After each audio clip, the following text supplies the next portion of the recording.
Bonsoir à tous et bienvenue dans votre journal. À la une de l'actualité, la traditionnelle réunion de rentrée scolaire au lycée moderne d'Anyama. Plusieurs mesures ont été annoncées, dont la suppression des cours de mercredi aux préscolaires et aux primaires. Lutte contre la fraude, saisie d'un conteneur de 15 tonnes de volailles. Ce conteneur est rentré de manière frauduleuse sur le territoire ivoirien. Des précisions dans ce journal. Et puis, cet appel à l'aide d'une femme victime d'un effondrement d'immeuble. Elle n'a bénéficié d'aucune prise en charge. Son état nécessite 3 interventions chirurgicales, le tout estimé à 6 millions de francs CFA. Mais avant de développer ces titres, la 10e édition du Prix national d'excellence CIE du meilleur élève 2024 s'est déroulée le samedi dernier à la salle des fêtes du Sofitel Abidjan Hôtel Ivoire. 9 meilleurs élèves au total du primaire et du secondaire à l'échelle nationale ont été distingués, comme vous le verrez dans ce reportage de Pierre Dipomela. Ils sont 9 brillants élèves au total sélectionnés par catégorie à l'échelle nationale qui ont été distingués à la 10e édition du Prix national d'excellence CIE. Prince Michel au CEPE, Diaby Youssouf au BEPC, Wassénan Marie Ornella au bac A, Fanny Awa au bac B, Diaoussié Kwame Kradaniel au bac C, Kambiré Nguessin Emmanuel au bac D, Kwasi Ange Stéphane au bac E, Dambélé Nyenema au bac F et Kouo Kassourou Pierre-Marie Daniel au bac G. À la satisfaction du directeur général de la CIE. Écoutez, nous sommes heureux d'avoir vu ces 9 lauréats pour cette année. Ce qu'il faut savoir, c'est que nous sommes à plus de 500 lauréats en 10 ans. Et à chaque fois, c'est la même énergie, le même dynamisme. Et nous sommes heureux de pouvoir les accompagner à travers ce coaching que nous leur faisons, l'occasion de rencontrer des gens qui ont déjà eu un parcours qui leur donnent des conseils et la célébration de leurs mérites, ainsi que les lots que nous remettons. Tout ému, la porte-parole des récipiendaires a passé un message à ceux qui rêvent de ce prestigieux prix. Si j'avais un message à faire passer à tous mes camarades, c'est de travailler dur. Leurs efforts seront forcément et nécessairement récompensés. Et donnez-vous à fond et voilà. Chaque lauréat du bac a reçu 2 millions de francs CFA. 1,5 million de francs CFA pour le BEPC. Le jeune lauréat du CEPE est parti avec 1 million de francs CFA. En plus des différents montants, un bon d'achat chacun dans une librairie d'une valeur de 100 000 francs CFA, une plaque de reconnaissance et une médaille d'honneur. Et c'est la fin des vacances dans les écoles confessionnelles chrétiennes et musulmanes d'Abidjan. Les premières activités pédagogiques ont repris ce matin, du primaire au secondaire. Les élèves ont désormais la tête dans les cours à une semaine de la rentrée officielle des classes. Ambiance de rentrée scolaire dans les écoles confessionnelles privées, dans ce reportage de Thiemé Dangé et de Joseph Zécré. École confessionnelle ICRA de Cocody Plateau d'Aucuit. En plein cours, ce premier jour de rentrée dans cet établissement préscolaire et primaire islamique, des élèves de CM2. Par quoi commence cette phrase? Par un verbe.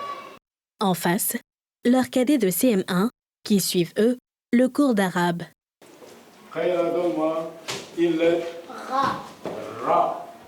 Peu après, ils ont pour hôte la directrice, venue s'enquérir de l'état des lieux. On commence les premières leçons. Donc c'est pour, pas forcément être en avance, mais pour ne pas avoir de retard au cours de l'année. L'objectif final, c'est la réussite. Et par la grâce de Dieu, jusque-là, nos élèves qui sortent, nos produits, c'est 100% chaque année. Et on prie Dieu qu'il en soit de même cette année.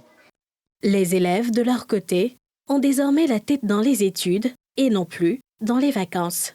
De là, cap est mis sur Notre-Dame des Deux Plateaux, à Cocody-en-Gré. La direction s'affaire à boucler les dernières inscriptions. Ce, à 48 heures du début des cours. De l'habitude, on recherche l'excellence. L'école existe depuis 1992 et on a toujours fait 100%. Et donc, dans la recherche de l'excellence, il faut mettre tout en place pour que tout soit parfait. Même état des lieux au cours méthodiste 6 à Cocody, en face du CHU.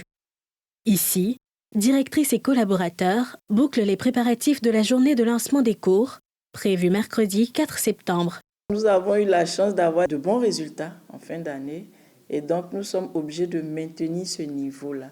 Et si nous voulons le maintenir, nous sommes obligés d'être rigoureux dans l'approche que nous faisons par rapport aux enfants et aux parents d'élèves. Autre école confessionnelle visitée, Iné à Bobo Biabou. Ici, des élèves sélectionnés pour le tutorat. Le tutorat, c'est cette activité qui va permettre aux nouveaux apprenants de pouvoir s'intégrer facilement dans le nouveau système qu'il intègre. Outre les musulmans, l'école reçoit des élèves d'autres confessions. C'est le cas de cette élève, admise à l'entrée en seconde, engagée également dans l'encadrement des tout nouveaux pensionnaires, tout comblés. Faire le cours d'arabe, c'est comme arabe, c'est une langue, donc il n'y a pas de problème. Je fais le cours d'arabe sans problème. J'arrive à déchiffrer les lettres. Bon, l'année dernière, là, j'ai bien travaillé en arabe. Mon professeur m'a donné un cadeau. Donc là, je m'en sors bien.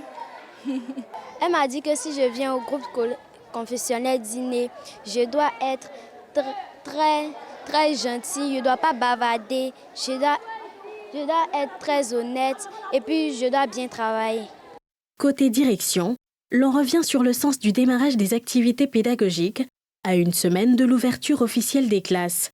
Nous avons des progressions à achever, faire en sorte que les enfants soient prêts pour aller aux examens. Et donc, nous, aujourd'hui, nous avons fait démarrer nos classes d'examen afin que les professeurs aient tout le temps d'achever les programmes et de bien préparer nos enfants pour bien aborder les épreuves qui les attendent en fin d'année scolaire. Dans l'ensemble, les écoles confessionnelles chrétiennes et musulmanes visitées démarrent ainsi l'année scolaire 2024-2025. Des établissements qui enregistrent à l'entrée en 6e 100% de taux de réussite et plus de 90% à l'entrée en seconde et qui manœuvrent pour accroître leurs belles performances. Et je vous le disais en titre, une chambre froide contenant 15 tonnes de volailles a été saisie lors d'un contrôle de routine au port autonome d'Abidjan ce lundi. Ce conteneur est rentré de manière frauduleuse sur le territoire ivoirien. Et ce contrôle s'inscrit dans le cadre de la surveillance des marchés et la sécurité alimentaire. Les précisions de Pierre Dipomena. 1350 cartons de poulet, pigeons et canards équivalent à plus de 15 tonnes ont été saisis par les agents contrôleurs du ministère du Commerce au port de pêche à Treichville. Nous sommes en face de la cargaison qui a été saisie. Il s'agit essentiellement de volailles, composées des variétés de pigeons, de canards et également de poulets. Bon, les poulets, nous ne savons pas s'il s'agit de pondeuses ou de poulets de chair, mais il s'agit de poulets qui proviennent de la République populaire de Chine. La propriétaire de stocks frauduleux, une femme d'origine asiatique qui n'a pas pipé un seul mot. La documentation qui accompagne la cargaison est tout en mandarin. Déjà le vendredi dernier, nous avons constaté, lors de nos missions de routine, nous avons constaté la présence de volailles dans cette chambre froide qui est juste derrière. Et immédiatement, nous avons procédé à la saisie des produits et on a mis sous scellé le magasin. Donc aujourd'hui matin, nous sommes présentés pour pouvoir procéder à la saisie réelle et en même temps procéder à tout ce qui est, procédure en ce qui concerne l'enlèvement et la destruction des produits. Cette cargaison de poulets, pigeons et canards était destinée à être écoulée sur le marché, alors qu'un arrêté ministériel datant de 2014 interdit l'importation de volailles en provenance de certains pays asiatiques, notamment la Chine, le Vietnam et la Corée du Sud. L'échangeur Shinzo Abe reliant les communes de Marcory et de Treichville a été inauguré le vendredi 30 août dernier, ce qui explique la fluidité du trafic dans la zone ce lundi. L'échangeur de l'amitié ivoiro-japonaise fait déjà la grande joie des automobilistes, comme le témoigne notre équipe de reporters composée de Niké Mamoussa et de Boubi Philemon. Célébrant la longue amitié entre la Côte d'Ivoire et le Japon, l'échangeur Shinzo Abe, au croisement des communes de Marcory et Treichville, fait fière allure. Les usagers poussent un ouf de soulagement. Un échangeur bien clean. La différence qu'on est rapide. Rapidité, sans embouteillage. Il y a route en haut, il y a route en bas. Tu choisis la route que tu veux. Je viens de déposer un clé, mais je me retourne encore, je capte. Clair, c'est tellement rapide. Il y a une grande différence. Parce qu'avant, il y avait tout le temps des petits bouchons. Bon, mais aujourd'hui, vraiment, c'est nickel, quoi. Quand je quittais chez moi, ça me prenait 30 minutes. Là, ça me prend après 7 à 8 minutes. Les heures de pointe ne sont plus des moments de stress pour les automobilistes. L'imposant échangeur a donné un coup d'éclat à ce carrefour à très forte densité de véhicules. Actuellement, la circulation est un peu facile. On se déplace. Malgré qu'il y a un embouteillage, ça ne peut pas finir définitivement. Mais le point, c'est quoi? C'est que le travail qui est déjà fait facilite un peu beaucoup de choses qu'avant. Le passage des motos, on peut passer n'importe à côté, sur la droite. On sait qu'il y a l'espace pour les motos. Et les voitures, c'est de l'autre côté. Là, ça nous donne la rapidité pour vite aller. Parce qu'avant, quand ils quittent Ayopougon pour arriver ici, avant de prendre le pont, il y a un embouteillage qui commence vers la bretelle qui va vers Makori, zone Makori résidentielle. Mais maintenant, pour venir ici, quand ils quittent là-bas, il n'y a plus d'embouteillage jusqu'ici. La dernière phase de l'édifice a été inaugurée le vendredi 30 août dernier, en présence du vice-président ivoirien, Tiemoko Mélié-Koné. Ce joyau architectural est un don du pays du soleil levant à la Côte d'Ivoire. Coût des travaux, 60 milliards de francs CFA. Et nous vous plongeons au cœur du calvaire de Natacha. Elle a été victime de l'effondrement d'un immeuble abritant une pharmacie dans la commune de Cocody. Ce jour-là, Natacha, qui s'était rendue à la pharmacie pour acheter des médicaments pour sa fille malade, a perdu sa grossesse de 7 mois, son mari et ses enfants. Aujourd'hui, entre la vie et la mort, elle doit subir 3 interventions chirurgicales, le tout estimé à 6 millions de francs CFA, une somme dont elle ne dispose pas. Elle a besoin d'aide. Nos reporters Mardoché Kwasi et Cheikh Bleu sont allés à la rencontre de cette dame éprouvée par la vie. C'est ce qu'il convient d'appeler être au mauvais endroit au mauvais moment. Le mardi 4 juin dernier, la vie de Natacha Quadio, la trentaine révolue, a basculé du mauvais côté suite à l'effondrement de l'immeuble abritant une pharmacie où elle s'est rendue pour acheter des médicaments pour sa fille malade. J'étais à Yopougon, Banco, et ils ont cassé notre maison. Donc on est venu chez notre soeur à la Riviera 3 ici. Mon mari, lui, il habitait chez Marie-Rose Guro, là. Donc je suis partie le voir, arrivé là-bas. Il m'a donné un peu d'argent d'aller prendre médicaments. En ce moment, il pleuvait fort. Donc lui, il est sorti avec la petite, dit qu'il venait voir ma soeur ici. Donc quand je suis rentrée dans la pharmacie, un coup je vois où les gens crient, et puis l'immeuble aussi descendait. Donc c'est dans ça là. Les gens criaient, l'immeuble même est tombé sur nous.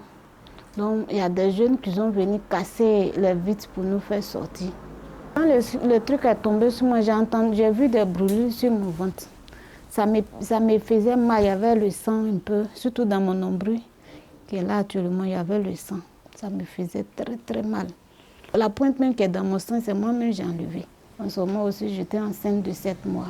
Pendant ce temps, dehors, la forte pluie qui s'abattait sur la ville d'Abidjan va mettre le comble à son malheur en emportant son mari et ses 2 enfants qui allaient l'attendre chez sa sœur. Oubliant les douleurs de ses graves blessures, Natacha se lance à la recherche de sa famille jusqu'à ce qu'après 3 jours de quête infructueuse, son corps la rappelle à l'ordre. Après le 3e jour que j'ai senti même le mal, mais je ne pouvais même plus me lever. Je suis allée à l'hôpital. J'ai fait les échos, mais quand ils ont parlé de l'opération, je n'avais pas d'argent. J'ai laissé ce côté et puis j'avais commencé les indigènes.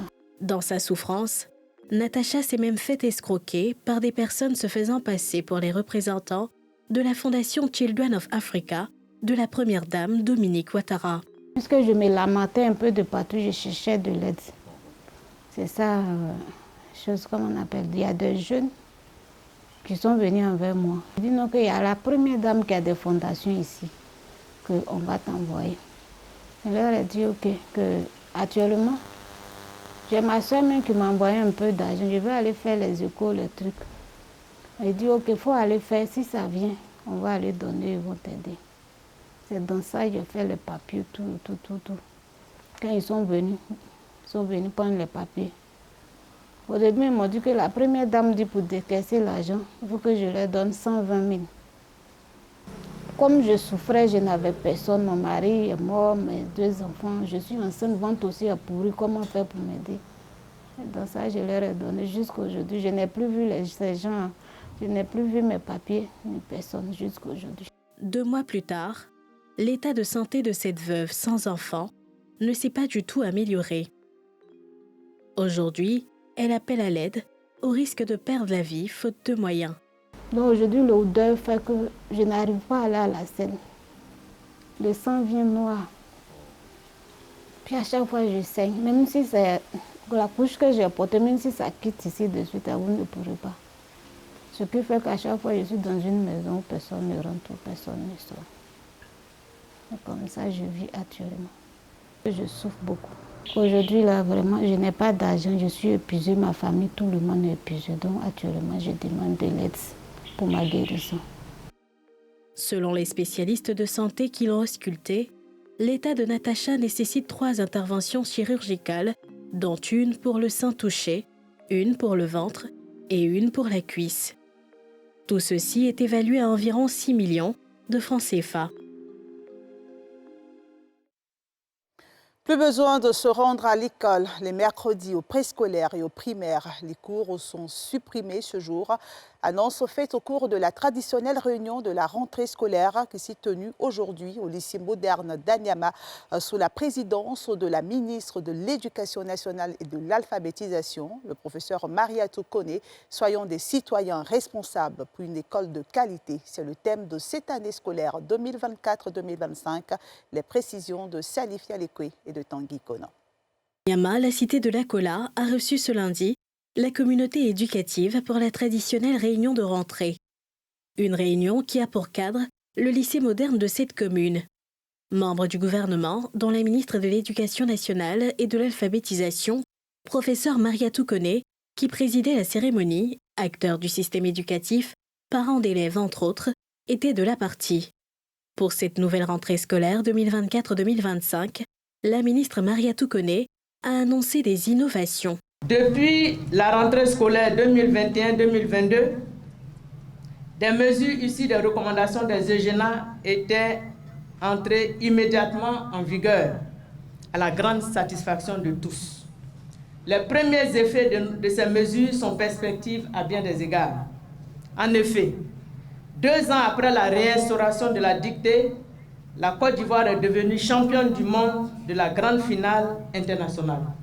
Le ministère de l'Éducation nationale est en train d'opérationnaliser le PENAPAS, le programme national d'amélioration des premiers apprentissages. Le résultat visé est d'améliorer efficacement la qualité de l'enseignement et des pratiques de classe au préscolaire et au primaire, à l'effet d'accroître durablement les résultats d'apprentissage des élèves. À titre d'illustration des réformes introduites dans le cadre du PENAPAS, la rentrée scolaire 2024-2025 va accroître le retour du calcul mental en vue de renforcer les capacités de nos apprenants en mathématiques. En ce qui concerne le calendrier scolaire, le directeur des lycées et collèges fait des précisions. L'année débute le 9 septembre 2024 et s'achève le vendredi 11 juillet 2025, soit 44 semaines. Elle comporte une période d'enseignement-apprentissage de 30 semaines, soit 1200 heures, et une période d'examen de 9 semaines. Le premier trimestre débute le lundi 9 septembre 2024 et s'achève le vendredi 29 novembre 2024. Il dure 11 semaines, 1 jour, soit 448 heures. Le deuxième trimestre part du lundi 2 décembre 2024 au vendredi 28 février 2025. Il dure 10 semaines, 2 jours, soit 416 heures. Le troisième trimestre commencera le lundi 3 mars 2025 et prendra fin le vendredi 9 mai 2025. Il dure 8 semaines, 2 jours, soit 336 heures. Dans les centres d'animation et de formation pédagogique CAFOP, l'année scolaire 2024-2025 débute pour les élèves maîtres des premières années le lundi 14 octobre 2024 et s'achève le vendredi 13 juin 2025. Elle dure 29 semaines, soit 1160 heures de temps de travail. Les acteurs du système éducatif se réjouissent des mesures annoncées en vue d'accroître leur performance dans un climat apaisé. Ce qui me va droit au cœur, c'est que les enseignants, depuis un moment, ont lutté pour le cours des mercredis, où nous avons pris parti pour dire non. Le mercredi, on ne peut pas accepter qu'il ait des cours. Et le ministère a pris la décision pour supprimer. Aujourd'hui, ils ont lutté pour qu'on remette les choses, les pendules à l'heure. Et beaucoup de dispositions ont été prises et nous saluons la compréhension de nos autorités. Je retiens deux moments clés lors de son discours. Voilà, la suppression des cours de mercredi et la signature du COP avec les DRENA. Elle a aussi demandé aux délégations syndicales de pouvoir privilégier les négociations et le dialogue. Soyons des citoyens responsables pour une école de qualité est le thème de cette année scolaire. Un appel à plus de responsabilité de la part de tous ces acteurs. Et c'est la fin de ce journal de la rédaction de NCI. Merci de votre fidélité. Prenez soin de vous, de vos rêves et de vos proches. Merci.